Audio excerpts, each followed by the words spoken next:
Hello everyone, welcome to PW only IAS.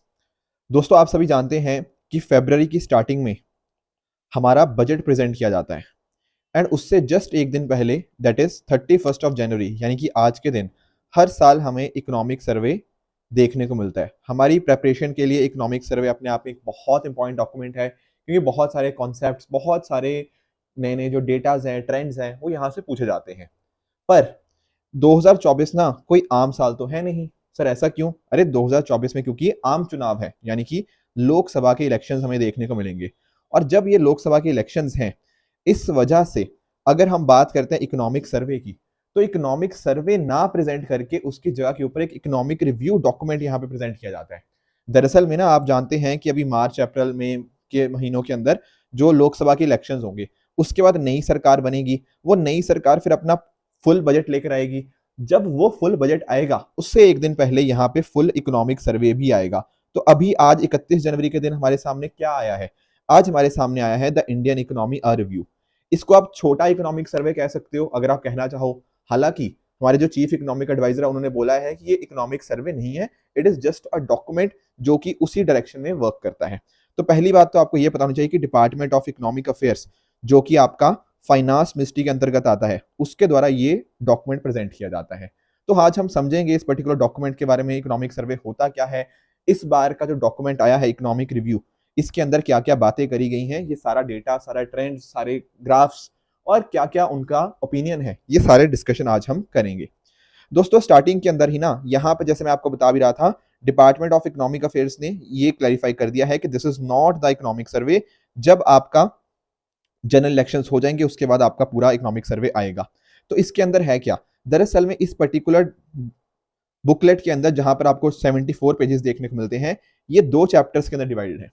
पहला chapter आपको बताएगा कि भैया हमने पिछले सालों के अंदर क्या अच्छा किया, क्या खराब किया। बेसिकली 1947 से लेकर 2014 तक हमने क्या क्या अच्छा किया एंड क्या बहुत सारी गलतियां करी। एंड फिर ये एक चीज बताता है कि 2014 के बाद से अभी तक 2023-24 तक, जो भी आप कहना चाहो, इन 10 सालों के अंदर हमने क्या बढ़िया किया, ये सारा पहला चैप्टर आपको बताता है। एंड आगे हमें और क्या करना चाहिए, ये कुछ डिस्कशन है।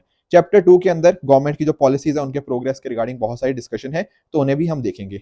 पहली बात तो इकोनॉमिक सर्वे समझ लो, ये एक एनुअल डॉक्यूमेंट होता है जो कि ये बताता है कि इंडियन इकोनॉमी ने पिछले साल के अंदर कैसा परफॉर्म किया एंड फ्यूचर के अंदर ये कैसा परफॉर्म कर सकता है। जैसा मैंने आपको बताया, हमारे जो चीफ इकोनॉमिक एडवाइजर हैं, आप यहाँ पर अनंत नगेश्वरन जी को देख पा रहे होंगे, इनके द्वारा यहाँ पे प्रेजेंट किया जाता है डिपार्टमेंट ऑफ इकोनॉमिक अफेयर्स के द्वारा। तो ये चीजें आपको यहाँ पे पता होनी चाहिए। तो इस तरह से ये जो आपका सर्वे कह लीजिए, ये दो पार्ट्स हैं। पहला चैप्टर आपका आपको देखने को मिलता है, that is Indian economy past, present and future. And दूसरा है what made the Indian economy resilient. इनके फर्दर कुछ सब कैटेगरीज हैं, उनको भी हम डिस्कस करेंगे। बट बिफोर दैट ना, एक प्रीफेस यहाँ पे मौजूद है। बेसिकली प्रीफेस क्या है? यहाँ पर प्रीफेस के माध्यम से हमारे जो चीफ इकोनॉमिक एडवाइजर जी हैं, इन्होंने बात करी है कि किस तरह से इकोनॉमी को देखा जा सकता है। और यहाँ पर कुछ भारत की तारीफ है, मैं आपको समझाता हूँ। जैसे अगर आप नोटिस करोगे, कोविड-19 पैंडेमिक का पीरियड, कोविड-19 पैंडेमिक के टाइम के ऊपर ना पूरी दुनिया भर की इकोनॉमी या अर्थव्यवस्था के अंदर हमें एक डिक्लाइन देखने को मिला। अब इसके बाद ये चिंता थी कि कंट्रीज अपने आप को वापस से कैसे खड़ा कर पाएंगी। और इंडिया ने ना यहाँ पर एक बहुत ही अच्छा परफॉर्मेंस दिया है। क्योंकि अगर आप नोटिस करो, पिछले सालों के अंदर हमारी इकोनॉमी की जो ग्रोथ रेट थी, यानी कि जीडीपी की जो ग्रोथ रेट थी, वो 7% से भी ज्यादा थी। एंड अगर अभी हम आज के ट्रेंड्स को माने, तो ऐसा देखा जा रहा है कि इस साल भी हम 7% से ज्यादा ही ग्रो करेंगे एंड फ्यूचर में भी यही चीज है। तो यानी कि चौथा साल ऐसा हो जाएगा पोस्ट पेंडेमिक, जब किसी देश ने 7% से ज्यादा की ग्रोथ करी हो। शायद दुनिया में इकलौता देश इंडिया ही ऐसा है जिसकी इतनी बढ़िया ग्रोथ रेट हमें देखने को मिलती है। और इंटरेस्टिंग चीज आप ये भी नोटिस करो कि जब ना हम बात कर रहे हैं दुनिया की, एक तो देखो दो कंडीशन है, एक तो पहला केस और दूसरा केस। पहला केस समझो, दुनिया ग्रो कर लिया 4% से, इंडिया ग्रो कर रहा है 8 या 9% से। ये सिचुएशन ठीक है इंडिया के लिए। पर अगर मान लो दुनिया की ग्रोथ बिल्कुल डाउन है, 2% के आसपास है, और तब भी इंडिया 7% से ज्यादा ग्रो कर रहा है ना, ये क्लियरली शो कर रहा है कि इंडिया के जो फंडामेंटल्स हैं, जो हम बात करते हैं इकोनॉमिक फंडामेंटल्स की, वो फंडामेंटल्स काफी स्ट्रांग हैं। इस वजह से हम डेफिनेटली क्वालिटेटिवली बाकियों से बहुत ज्यादा सुपीरियर हैं। तो इसी वजह से हमारी जो मार्जिनल यूटिलिटी ऑफ ग्रोथ है ना, वो सेकंड सिनेरियो, ये दूसरे वाले सिनेरियो के अंदर ज्यादा बेहतर हमें देखने को मिलती है, कि बेसिकली ज्यादा सेटिस्फेक्शन हमें यहाँ पे देखने को मिल जाता है। यहाँ पर कुछ यहाँ पे चिंताजनक बातें भी इकोनॉमिक सर्वे के द्वारा बताई गई हैं। इन्होंने यहाँ पे 3 ट्रेंड्स की बात करी है कि पिछले कुछ टाइम के अंदर 3 ट्रेंड्स देखने को मिले हैं जो थोड़े कंसर्न्स या चैलेंजेस लेकर आएंगे। पहला इसमें चैलेंज ये बात करी गई है कि जो हाइपर ग्लोबलाइजेशन है ना, वो अब खत्म हो रहा है या फिर कम हो रहा है, खत्म नहीं बोलना चाहिए, उसमें एक कमी देखने को मिली है। अब आप लोग बोलेंगे सर ये हाइपर ग्लोबलाइजेशन क्या चीज है? दोस्तों जब हम बात करते हैं ना हाइपर ग्लोबलाइजेशन की, इसमें क्या होता है, जैसे आप ग्लोबलाइजेशन जानते हो कि कंट्रीज एक दूसरे के साथ ज्यादा कनेक्टेड होती हैं, ज्यादा एक दूसरे के ऊपर डिपेंड रहती हैं, उनकी इकोनॉमीज का, उनके कल्चर्स का, उनकी सोसाइटीज का इंटीग्रेशन होता है। और अगर ये बहुत ज्यादा लेवल पे होता है तो हम उसको बोलते हैं हाइपर ग्लोबलाइजेशन, जब इसकी ग्लोबलाइजेशन की स्पीड बहुत ही हाई लेवल के ऊपर होती है। पर अब चाहे दुनिया भर में आप लड़ाइयों की वजह से देख लो, या फिर जैसे आप यूएस चाइना की ट्रेड वॉर को देख लो, यहां पर से हमें नोटिस करने को मिल रहा है कि हर कंट्री ना थोड़े प्रोटेक्शनिस्ट मेजर्स आजकल अपना रही है। तो इस वजह से कहीं ना कहीं जब कंट्री सिर्फ अपना अपना फायदा देखने की कोशिश कर रही है और इकोनॉमीज के या सप्लाई चेन्स के अंदर इंटीग्रेशन हमें नहीं देखने को मिल रहा, ये सबसे बड़ा चैलेंज हमें देखने को मिल सकता है।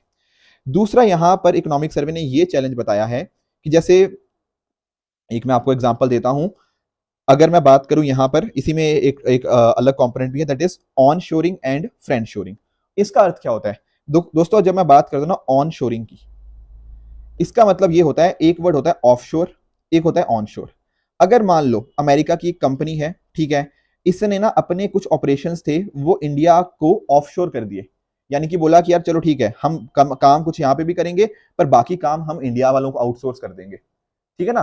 तो ये होता है ऑफ शोरिंग। पर ऑन शोरिंग के अंदर क्या होता है, इन्होंने अगर वापस इंडिया अपने अपनी कंट्री में, अपनी यूएस में वापस मंगा लिया, तो इसको बोलते हैं ऑन शोरिंग। यानी कि अपने जो भी ऑपरेशंस वगैरह थे ना, अगर ये बोल रहे हैं कि सारे ऑपरेशंस हम अपनी कंट्री के अंदर ही करेंगे, तो क्या हो गया, ऑन शोरिंग। दूसरी चीज होती है फ्रेंड शोरिंग। फ्रेंड शोरिंग का मतलब क्या होता है कि अगर मान लो यूएसए ने अपने कुछ ऑपरेशंस किसी दूसरी कंट्री में देने हैं, तो वो किसको देगा, अपने किसी फ्रेंड को। जैसे चाइना को नहीं देगा, इंडिया को देगा। तो ये सारी चीजें ना ग्लोबलाइजेशन की थोड़ी अगेंस्ट जाती हैं। एंड साथ ही साथ अगर मैं बात करूं रेड सी के अंदर जो इवेंट्स की, जैसे पिछले कुछ दिनों के अंदर आपने देखा होगा रेड सी के अंदर बहुत सारे अटैक्स देखने को मिल रहे हैं, चाहे आप हौती रिबल्स की आप बात कर लीजिए, ठीक है ना, और बाकी जो इसराइल और गाजा के बीच में जो लड़ाई है, इसराइल और हमास के बीच में, वो तो अपने आप से इफेक्ट डाल ही रहा है। तो ये पहला सबसे बड़ा चैलेंज ये हो जाता है। दूसरे चैलेंज की हम बात करें तो वो बात करी गई है आर्टिफिशियल इंटेलिजेंस की। दोस्तों आज से ना 7 या 8 साल पहले ना स्टीफन हॉकिंस जी ने एक बात बोली थी। उन्होंने बोला था कि जो आर्टिफिशियल इंटेलिजेंस हमारे सामने है ना, ये फ्यूचर के लिए या तो सबसे बढ़िया चीज होगी दुनिया की, या फिर सबसे खराब चीज होगी। और आजकल आप देख भी रहे हो इस बात को कि बहुत सारे पॉजिटिव्स भी हैं एआई के, नो डाउट अबाउट इट, पर बहुत सारे नेगेटिव्स भी देखने को मिलते हैं, जैसे डीप फेक वगैरह चीजें। अब यहां पर इकोनॉमिक सर्वे ये कह रहा है कि बिकॉज ऑफ आर्टिफिशियल इंटेलिजेंस दुनिया में खतरा, या फिर दुनिया में और इंडिया को चैलेंज ये पड़ता है, क्योंकि अगर आप नोटिस करो, पहले जो काम इंडिया के लोग करते थे, अब वो काम कहीं ना कहीं मशीनें करने लग गई हैं। देखो यूएस वाले इंडिया को काम क्यों देते थे, क्योंकि इंडिया में चीप लेबर हुआ करती थी, इंडिया के पास कॉस्ट कॉम्पिटिटिवनेस का एडवांटेज था। पर अगर यही सारी चीजें आपकी आर्टिफिशियल इंटेलिजेंस की मदद से होने लग जाएंगी, तो कहीं ना कहीं इंडिया की इकोनॉमी के ऊपर एक बड़ा चैलेंज बन सकता है। तीसरा चैलेंज यहाँ पे बात करी गई है with regards to energy transition challenge. दोस्तों धीरे धीरे हम क्या बात कर रहे हैं कि पूरी दुनिया में ना हम ग्रीन इकोनॉमी की तरफ बढ़ना चाहते हैं। अब देखो बात अच्छी है कि हमें यार अपने जो टारगेट्स हैं उनको मीट करना है, हमें एनवायरनमेंट को प्रोटेक्ट करना है, पर कहीं ना कहीं एक जो चीज नोटिस करी गई है कि इकोनॉमिक ग्रोथ और आपकी एनर्जी ट्रांजिशन, इसके बीच में एक ट्रेड ऑफ होता है इन द शॉर्ट रन। यानी कि मान लीजिए अगर आप अचानक से कोल को हटा के आप रिन्यूएबल एनर्जी की तरफ जाओगे ना, तो कहीं ना कहीं आपकी इकोनॉमिक ग्रोथ के अंदर एक गिरावट देखने को मिलेगी। तो इंडिया के ऊपर एक तरह से दबाव बनाया जा रहा है कि नहीं आप कोल को खत्म करो। अब इस वजह से क्या होगा, इंडिया की इकोनॉमी अगर हम मान लो अचानक से ये चीज ट्रांजिशन करते हैं ना, तो that might affect the India's economy. तो ये कुछ पॉइंटर्स थे जो यहाँ पर हमारे चीफ इकोनॉमिक एडवाइजर जी ने बताए हैं कि क्या क्या चैलेंजेस हैं, पर इंडिया के फंडामेंटल स्ट्रांग होने की वजह से उन्होंने बताया है कि हम इन चैलेंजेस को डेफिनेटली ओवरकम कर सकते हैं। बात करें अगर चैप्टर नंबर 1 की, तो यहाँ पर आप देख पाओगे चैप्टर नंबर 1 है Indian economy, past, present and the future. और यहाँ पर इस चैप्टर की स्टार्ट होती है हमारे प्रधानमंत्री जी के द्वारा एक इंपॉर्टेंट कोट के द्वारा। इन्होंने यहाँ पे बोला प्रधानमंत्री जी ने कि 10 साल पहले अगर हम देखें ना, यानी कि 2014 के आसपास, हम दुनिया की 10वीं सबसे बड़ी अर्थव्यवस्था थे। 10 साल के अंदर आज हम कौन से नंबर पे पहुंच गए हैं, 5वें नंबर के ऊपर पहुंच चुके हैं। और आने वाले 10 साल के अंदर हम डेफिनेटली, हमारी इतनी अच्छी, हमारा जो पोटेंशियल है, हम बहुत आगे निकलेंगे। और आप जानते हो आने वाले 3 से 4 साल के अंदर हम दुनिया की थर्ड लार्जेस्ट इकोनॉमी भी बनने जा रहे हैं। तो अपने आप में इंडिया के लिए डेफिनेटली बहुत बढ़िया चीज है।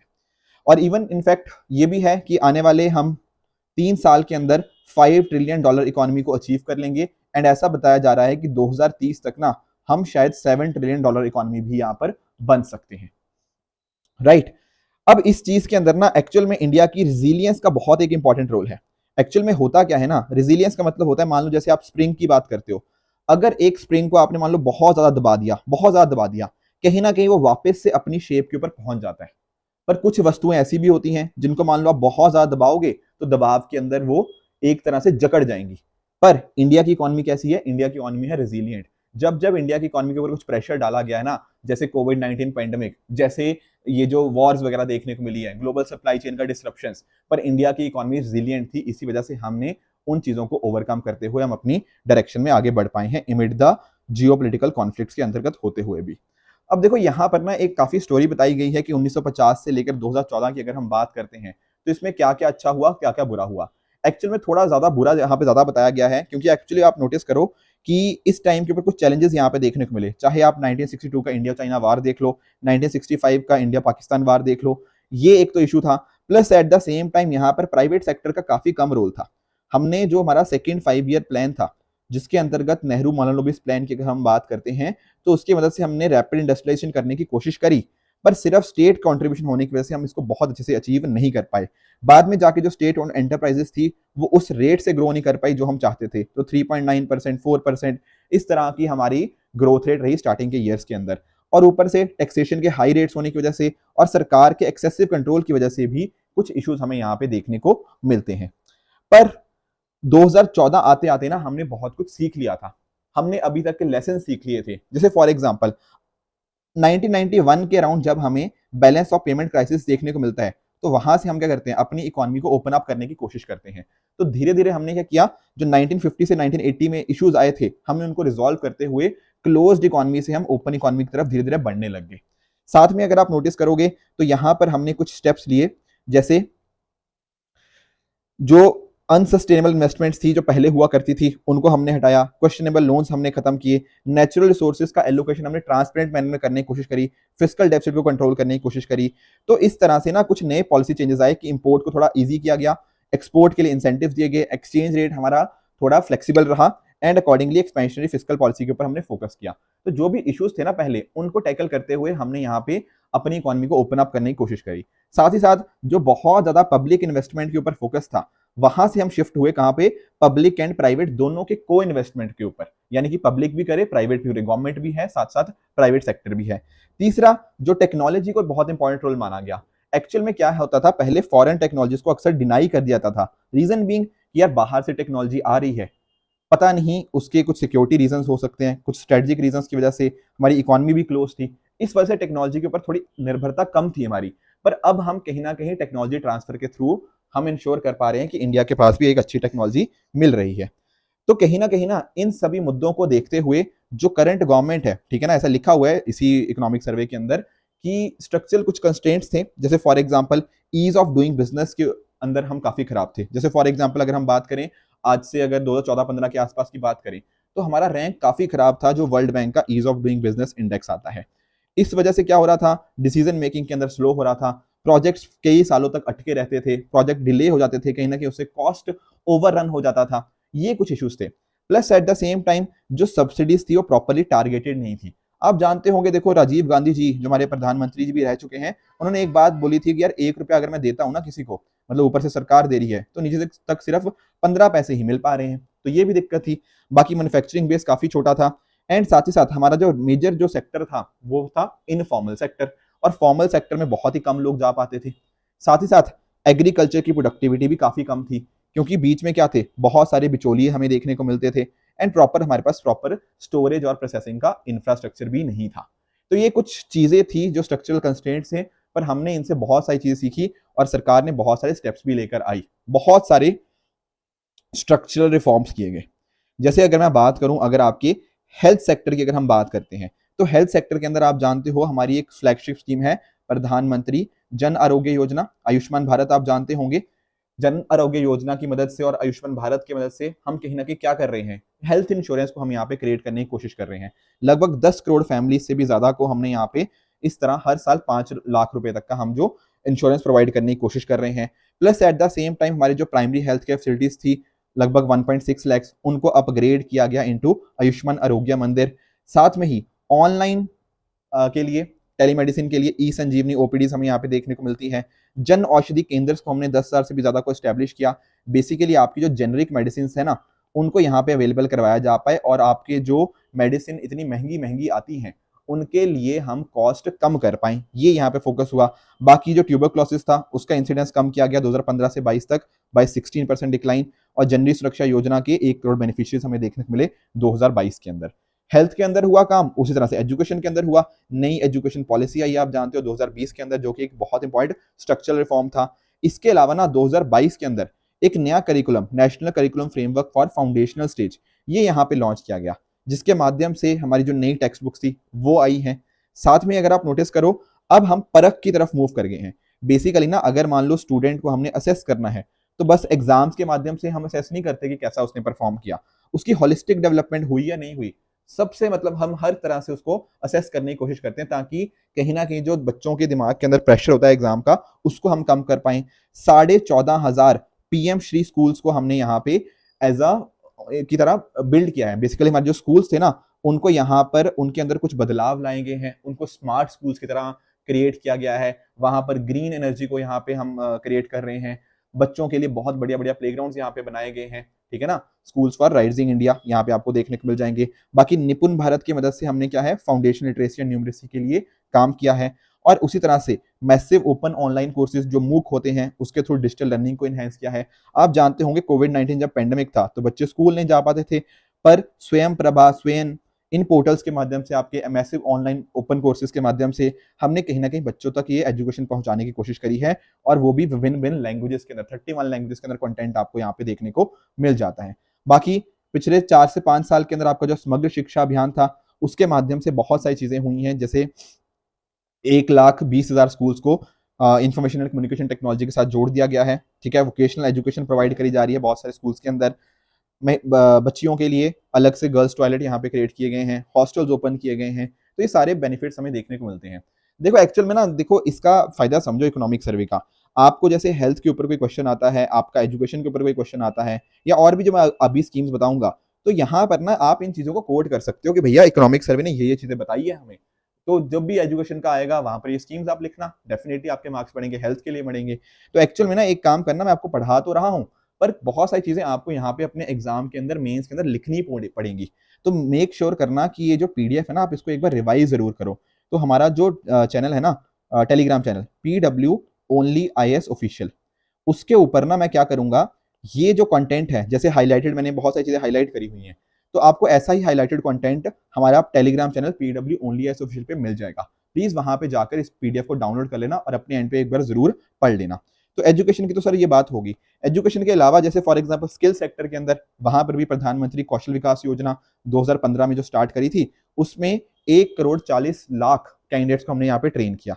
बाकी अप्रेंटिसशिप प्रोवाइड करी गई है, एंटरप्रेन्योरशिप ट्रेनिंग दी गई है। और एक जो बहुत ही important scheme ministry of micro small and medium enterprises की हमें देखने को मिली, जो अभी कुछ ही महीने पहले, 2-3 महीने पहले ही लॉन्च करी गई थी, प्रधानमंत्री विश्वकर्मा स्कीम।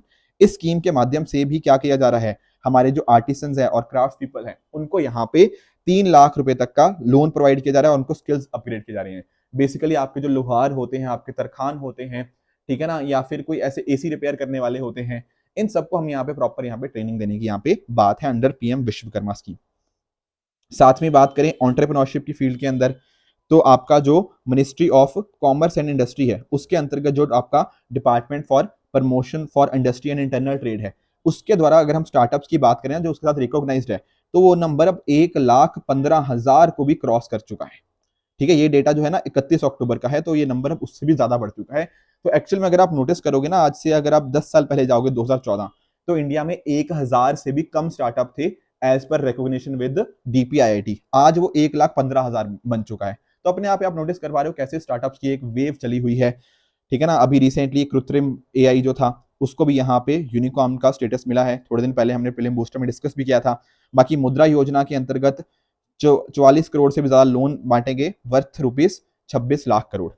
और इसमें से 68% जो थे वो कहीं ना कहीं वुमेन एंटरप्रेन्योर्स को थे। आपकी जो पीएम स्वनिधि स्कीम है, ठीक है ना, स्वनिधि क्या है? Street vendor Atmanirbhar Nidhi.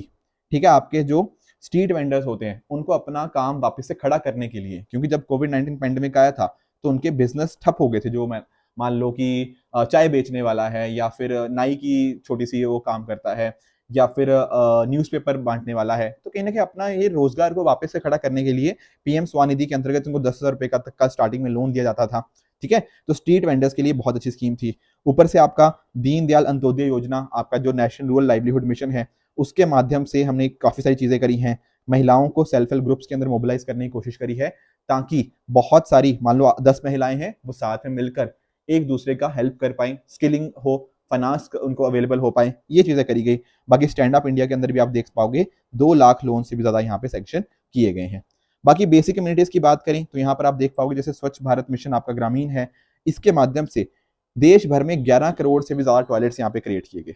जल जीवन मिशन के अंतर्गत 10 करोड़ से भी ज्यादा हाउस होल्ड को टैप वाटर कनेक्शन प्रोवाइड किया गया। आपका जो प्रधानमंत्री आवास योजना है अर्बन, और आपका आवास जो ग्रामीण है, उसके माध्यम से अर्बन एरियाज के अंदर लगभग 80 लाख घर और ग्रामीण एरिया के अंदर लगभग 2.5 करोड़ घरों को यहाँ पर कंस्ट्रक्ट किया गया है। प्रधानमंत्री उज्ज्वला योजना, जिसके माध्यम से एलपीजी सिलेंडर मिलता है, तो 10 करोड़ एलपीजी कनेक्शंस प्रोवाइड किए गए हैं अंडर दिस पर्टिकुलर स्कीम। बाकी अगर आप सौभाग्य स्कीम की बात करें तो उसके अंतर्गत लगभग 21 करोड़ घरों को इलेक्ट्रिफिकेशन करी गई है। डिजिटल इंडिया की बात करें तो 4.5 लाख सीएससी जो होते हैं, कॉमन सर्विस सेंटर, जहां पर जाके आप अलग अलग फैसिलिटीज ले सकते हो, उनको क्रिएट किया गया इन रूरल एरियाज। तो ये डेटा भी आपको यहाँ पर थोड़ा एक आइडिया होना चाहिए। बाकी सोशल सिक्योरिटी की बात करें तो यहाँ पर प्रधानमंत्री जनधन अकाउंट्स खोले गए हैं लगभग 51 करोड़।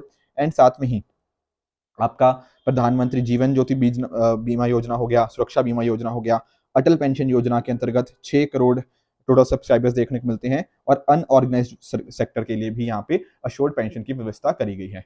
तो इस तरह से आप नोटिस कर पाओगे कि बहुत सारे हमने स्कीम्स लॉन्च करी हैं, बहुत सारे इसके अलावा हमारे कुछ स्ट्रक्चरल रिफॉर्म्स हुए हैं जिन्होंने हमारे मैक्रो इकोनॉमिक फंडामेंटल्स को बहुत स्ट्रॉन्ग किया है। हमारा जो इंफ्रास्ट्रक्चर के ऊपर पुश है, जिसके माध्यम से हम जगह जगह नया नया इंफ्रास्ट्रक्चर क्रिएट कर रहे हैं। ठीक है, अभी अयोध्या के अंदर हमने देखने को मिला, उसी तरह से मुंबई के अंदर हमें जो अटल सेतु देखने को मिला, बहुत सारे आपके एक्सप्रेसवेज लॉन्च किए जा रहे हैं। यूपी के अंदर अब रिसेंटली बहुत सारे एक्सप्रेसवेज हुए हैं। ये सभी चीज़ों ने बहुत हेल्प करी है। तो ये था चैप्टर नंबर 1, ठीक है ना। और साथ साथ इसमें ये बात भी करी गई है कि वुमेन लेड डेवलपमेंट की।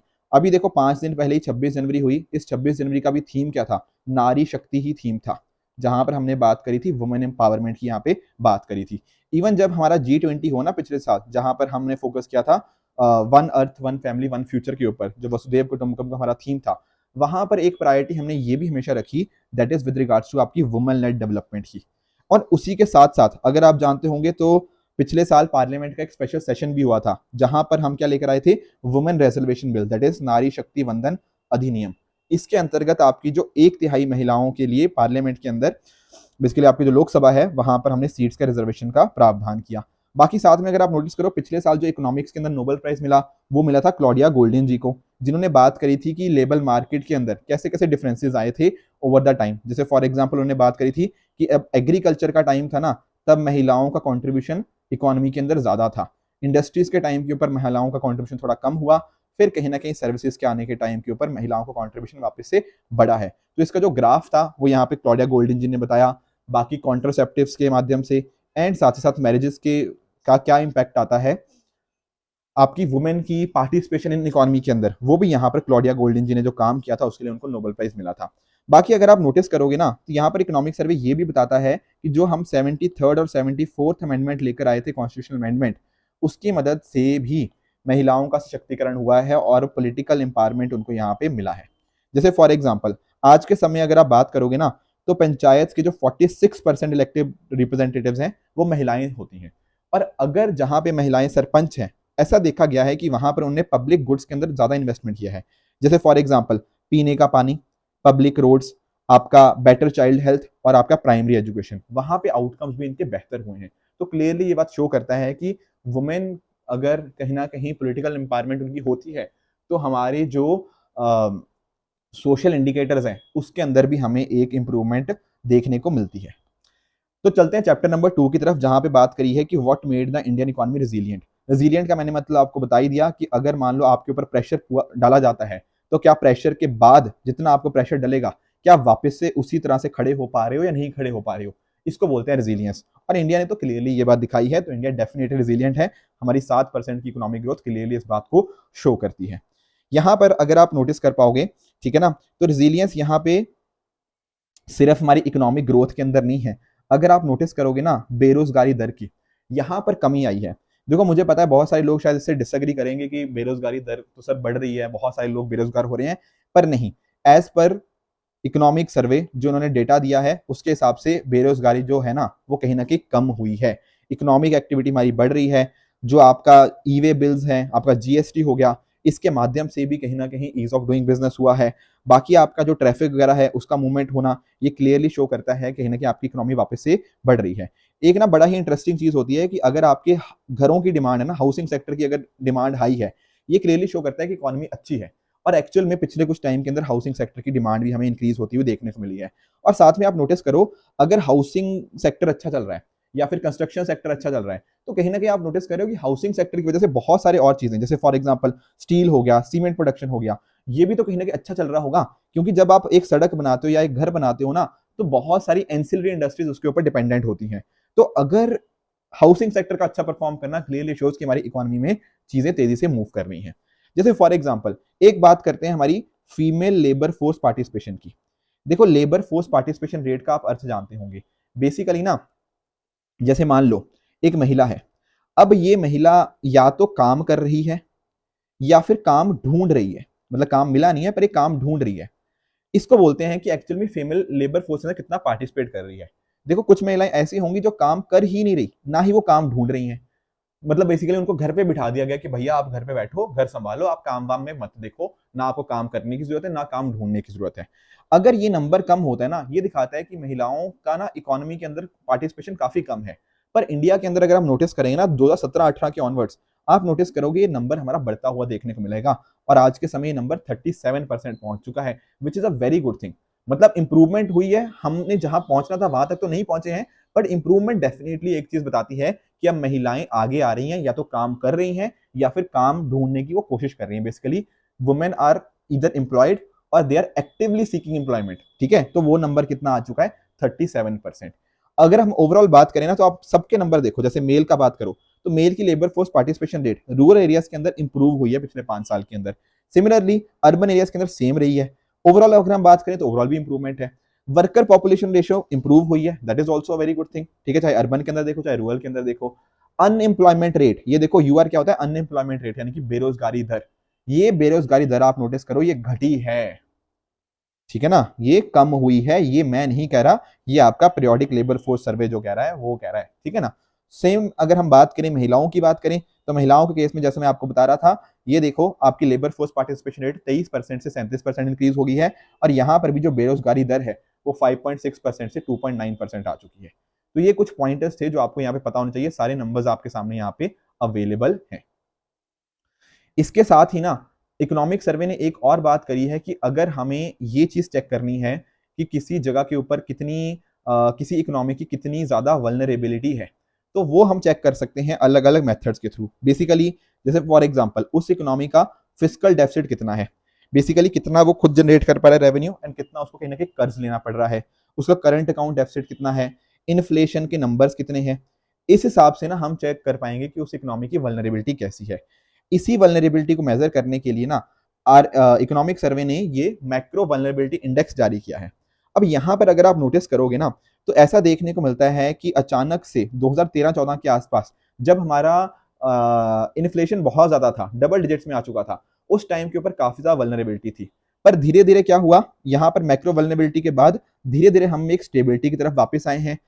बीच में क्या हुआ, पेंडेमिक आ गया, उस टाइम वल्नरेबिलिटी बढ़ी। आपकी कुछ वॉर्स वगैरह हुई, उस टाइम वल्नरेबिलिटी बढ़ी। पर क्योंकि हमारी इकोनॉमी रेजिलिएंट थी ना, अब ये वल्नरेबिलिटी धीरे धीरे कम होती हुई देखने को मिल जाती है। ऐसा यहाँ पे इकोनॉमिक सर्वे ने ये अलग अलग पैरामीटर्स को देखकर ये डेटा प्रेजेंट करने की कोशिश करी है। बाकी बात करें इंफ्रास्ट्रक्चर सेक्टर की, तो यहां पर भी आप नोटिस करो कि जो इंफ्रास्ट्रक्चर सेक्टर, इसका बैंकों के द्वारा जो लोन प्रोवाइड किया जा रहा है, उसके अंदर एक इंक्रीमेंट देखने को मिला है। जैसे अगर FY 2019 की बात करें तो यहाँ पर ना ये नंबर था लगभग 10 लाख करोड़ के आसपास, अब ये नंबर 12 लाख करोड़ के आसपास पहुंच चुका है। तो इंफ्रास्ट्रक्चर को बैंकों के द्वारा लोन दिया जाना ये दिखा रहा है कि इकोनॉमी के अंदर इंफ्रास्ट्रक्चर को क्रिएट किया जाएगा। इंफ्रास्ट्रक्चर क्रिएट होगा तो कहीं ना कहीं वहां से जॉब्स मिलेंगी तो लोगों के पास हाथों में पैसा आएगा, लोगों के हाथ में पैसा आएगा तो उस पैसे को क्या करेंगे, वो खर्च करेंगे, पैसा खर्च करेंगे तो अकॉर्डिंगली हमारी इकोनॉमी ऊपर जाएगी, हमारी GDP ऊपर जाएगी एंड कहीं ना कहीं वापस हम उसको इंफ्रास्ट्रक्चर के अंदर लगा सकते हैं। तो एक बहुत अच्छा साइकिल हमें देखने को मिल जाता है, ये RBI का सोर्स डेटा हमें देखने को बताता है। उसके अलावा यहाँ पर इकोनॉमिक सर्वे ने यह भी बताया है कि बैंकों की हालत सुधरी है। मैं आपको एग्जांपल समझाता हूं। आप जानते होंगे NPS के बारे में, gross NPA, non performing assets. 2018 के अंदर ना ये अपनी पीक के ऊपर पहुंच गया था। अगर आप नोटिस करोगे कितने एडवांसेस हुए ग्रॉस एडवांसेस के हिसाब से, कितने NPS थे, तो वो नंबर 11.2% के आसपास था। तो ये एक पीक थी जो यहाँ पे आ गई, उसके बाद हमें एक कमी देखने को मिल रही है। तो यानी कि आज के समय बैंकों की भी हालत बढ़िया है। ऐसा नहीं है कि बैंक अगर लोन दे रहे हैं तो सारा NPA हो रहा है, नहीं, अब वो नंबर्स काफी नीचे आ चुके हैं, तो जो कि एक अच्छी बात है। कुछ समय पहले तक हमें जो ट्विन बैलेंस शीट का इशू था वो देखने को मिलता था। ट्विन बैलेंस शीट का इशू क्या था कि आपके बैंकों की हालत भी खराब है और आपके जो कॉर्पोरेट्स हैं उन्होंने बहुत ज्यादा लोन ले रखा है। कहीं ना कहीं आज के समय ये इशू थोड़ा कम हो चुका है और हमारे NPS भी, उसमें भी एक डिक्लाइन देखने को मिला है। साथ में अगर बात करें ना आपके पब्लिक सेक्टर बैंक्स की, तो पब्लिक सेक्टर बैंक की अगर आपने सिचुएशन चेक करनी होगी कैसा परफॉर्म कर रहे हैं, उसके लिए कुछ इंपॉर्टेंट मैट्रिक्स होते हैं। एक होता है आपका नेट इंटरेस्ट मार्जिन। देखो नेट इंटरेस्ट मार्जिन का ना बेसिकली मीनिंग ये होता है, पहले आप नेट इंटरेस्ट इनकम समझ लो। नेट इंटरेस्ट इनकम का अर्थ ये होता है कि मान लो जैसे आपका बैंक है, बैंक कितनी इंटरेस्ट इनकम अर्न कर रहा है जो भी उसने लोन वगैरह दिए हुए हैं, वर्सेस उसकी इंटरेस्ट एक्सपेंस कितना है, कितना खर्चा उसको करना पड़ रहा है, जितना उसको पे आउट करना पड़ रहा है। जितनी ये इंटरेस्ट इनकम ज्यादा होगी, बेसिकली नेट इंटरेस्ट इनकम उतनी ज्यादा आएगी। अब नेट इंटरेस्ट इनकम के माध्यम से ना हम नेट इंटरेस्ट मार्जिन कैलकुलेट करने की कोशिश करते हैं। बेसिकली आपने कितनों को लोन दिया, क्या इन्वेस्टमेंट करी, क्या सिक्योरिटीज थी, उसके हिसाब से आप कितना पैसा कमा रहे हो, बेसिकली एक तरह से वो चीज ये शो करता है। तो यहां पर भी ना पब्लिक सेक्टर बैंक्स में ये फिगर इंप्रूव हुई है, नेट इंटरेस्ट मार्जिन। तो इस नंबर का बढ़ना 2.45 से 2.72 बढ़ना, ये क्लियरली शो करता है कि बैंकों की प्रॉफिटेबिलिटी इंक्रीज हुई है। पहली बात तो ये। दूसरी बात आपका एसेट्स। एसेट क्या होता है बैंकों के लिए, जो आपके लोन्स वगैरह होते हैं उसके ऊपर क्या रिटर्न मिल रहा है, वो भी एक नंबर इंक्रीज हुआ है। आपकी इक्विटी के ऊपर ये नंबर भी इंक्रीज होना स्टार्ट बताता है कि ये रेशियोज जो थी ना परसेंटेज की टर्म्स के अंदर, दिस शोज की banking sector is also doing a very good job. साथ में अगर हम बात करें लॉजिस्टिक कॉस्ट की, अगर आपने नितिन गडकरी जी की स्पीचेस सुनी होंगी तो वो अक्सर बात करते हैं कि यार इंडिया में एक मेजर इशू पता क्या है, कि हमारे यहाँ पे लॉजिस्टिक कॉस्ट बहुत ज्यादा है। लॉजिस्टिक कॉस्ट मतलब, लॉजिस्टिक्स मतलब होता है कि जैसे मान लो आपने कोई प्रोडक्ट मैन्युफैक्चर कर दिया, कोई वस्तु आपने बना दी, अब ये वस्तु कैसे अपने फाइनल कस्टमर तक पहुंचेगी, बीच में ट्रांसपोर्टेशन आएगा, बीच में स्टोरेज आएगा, पैकेजिंग आएगी, हैंडलिंग आएगा, इन्वेंट्री मैनेजमेंट आएगा, ये सारे के सारे प्रोसेसेस होंगे, बिल्कुल होंगे सर। अगर मान लो इस प्रोसेस के अंदर बहुत ज्यादा टाइम लग रहा है, बहुत ज्यादा कॉस्ट लग रही है, तो ये प्रोडक्ट क्या हो जाएगा सर, ये प्रोडक्ट कॉस्टली हो जाएगा, महंगा हो जाएगा। और अगर ये प्रोडक्ट कॉस्टली हो गया तो क्या कोई इसको खरीदेगा, आंसर इज नो, नहीं खरीदेगा। तो अगर हमें ना अपने एक्सपोर्ट्स बूस्ट करने हैं, वहां पर हमें लॉजिस्टिक कॉस्ट के अंदर एक कमी लानी पड़ेगी। बिल्कुल ठीक बात है, नितिन गडकरी जी बिल्कुल सही बात कर रहे हैं।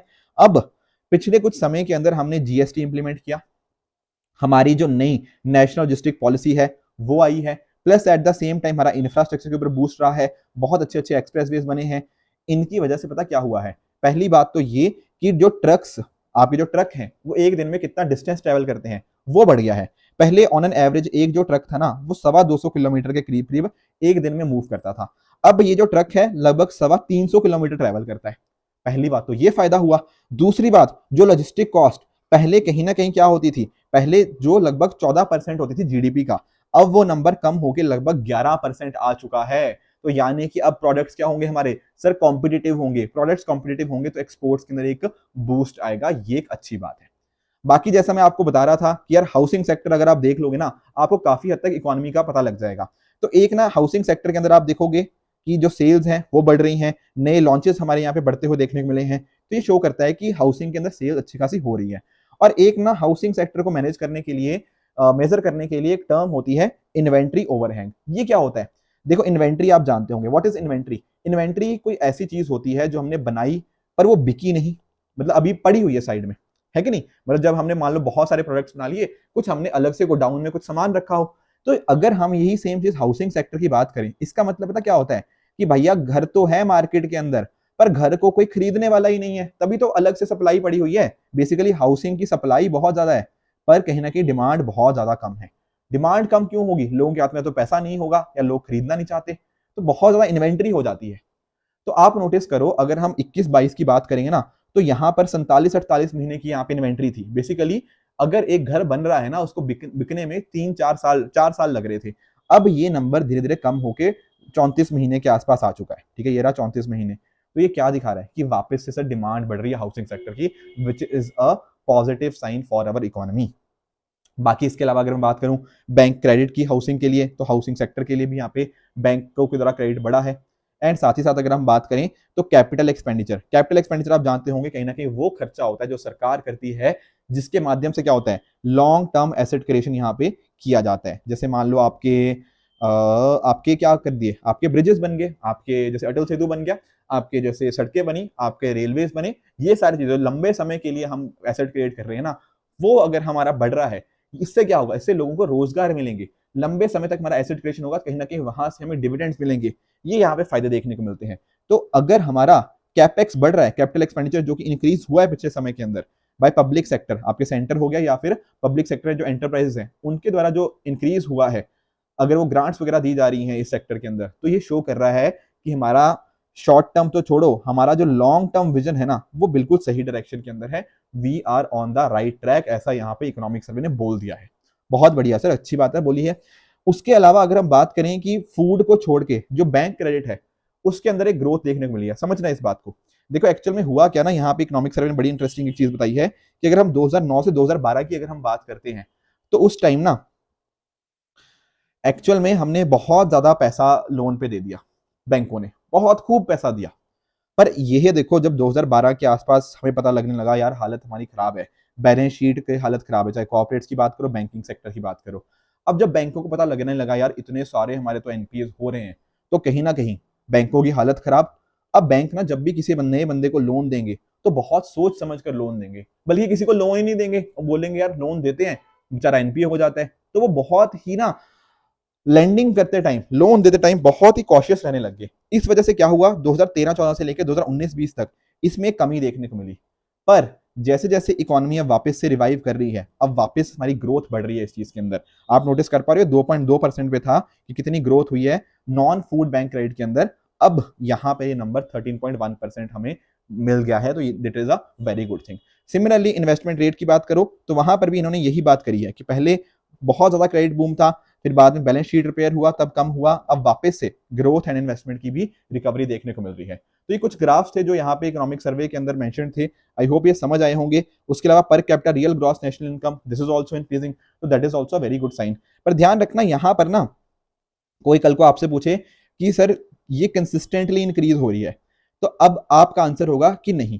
कंसिस्टेंटली पता क्या हो रहा है कि लगातार, आपसे पूछे कि लगातार 10 साल इंक्रीज हुई है, ऐसा नहीं है। देखो यहाँ पे आप नोटिस करो, जैसे फॉर एग्जांपल यहाँ पे इंक्रीज हो रही थी, पर यहाँ पे एक कमी देखने को मिली है। देखो ये देखो, यहाँ पे डिक्रीज हुआ ना यार, नहीं देख पा रहा, ये देखो यहाँ पे ज्यादा था, यहाँ पे कम हुआ, तो यहाँ पे डिक्रीज है।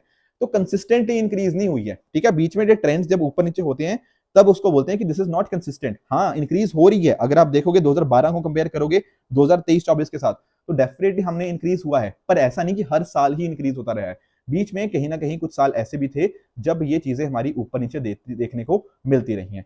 बाकी इसके अलावा अगर हम बात करें हमारे एक्सटर्नल डेट की, तो एक्सटर्नल डेट की पोजीशन भी हमारी काफी हद तक ठीक है। हमारा डेट बढ़ जरूर रहा है, हमारा कर्जा जरूर बढ़ा है, पर कहीं ना कहीं हमारे पास इतनी क्षमता है कि हम उसको बड़े आराम से उसको कवर कर सकते हैं। बाकी अगर आप नोटिस करोगे इसके अंतर्गत बात यही करी हुई है कि आने वाले समय के अंदर, आने वाले 3 साल के अंदर हम $5 ट्रिलियन की इकोनॉमी बन जाएंगे, और जो हमारा सपना है 2047 तक का कि हम एक विकसित भारत बनेंगे, ठीक है, विकसित भारत मतलब हमारा डेवलप्ड इंडिया बनेंगे, उसकी डायरेक्शन में हम डेफिनेटली काम सही कर रहे हैं। और तीसरा लगातार साल है जब हमारी इकोनॉमी 7% से ग्रो करी है हर सेक्टर के अंदर, चाहे आप इवन अगर हम बात करें हमारी जो स्टॉक मार्केट है वो भी काफी अच्छा चल रही है, एमएसएमईज भी अच्छे चल रही हैं, तो ये सभी चीजों का इंडिया को डेफिनेटली फायदा हुआ है। तो ये था इस साल का इकोनॉमिक सर्वे, या इकोनॉमिक सर्वे ना कहूं तो इकोनॉमिक रिव्यू।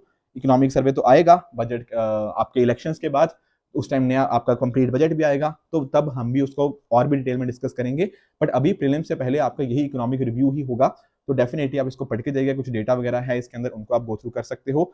आई होप आपको आज का सेशन बहुत ही अच्छा लगा होगा।